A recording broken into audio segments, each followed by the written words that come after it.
रायगडची झुंज, अन्यायावर लेखणीचा वार.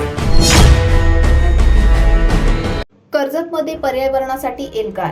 18 मे रोजी धरणे आंदोलन. कर्जत तालुक्यातील प्रस्तावित धरण आणि जलविद्युत प्रकल्पाविरोधात आता नागरिकांचा संताप उफाळून आला आहे. पर्यावरण बचावासाठी 18 मे रोजी कर्जतमध्ये मोठे धरणे आंदोलन होणार असून पर्यावरण प्रेमी, शेतकरी आणि ग्रामस्थ रस्त्यावर उतरणार आहेत.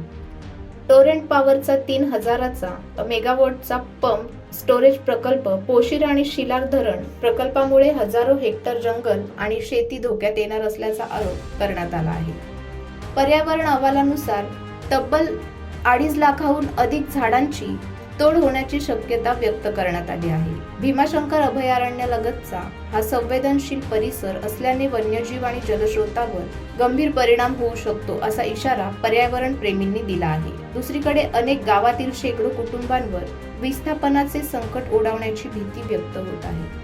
कर्जत पर्यावरण बचाव समितीच्या वतीने लोकमान्य टिळक चौक येथे सकाळी 10:30 ते सायंकाळी 6 वाजेपर्यंत हे आंदोलन होणार आहे. मागण्या मान्य न झाल्यास मंत्रालयावर पायी मोर्चा काढण्याचा इशाराही देण्यात आला आहे. पर्यावरण वाचवण्यासाठी प्रत्येक नागरिकाने पुढे यावे असे आवाहन ॲडव्होकेट कैलास मोरे यांनी केलं आहे.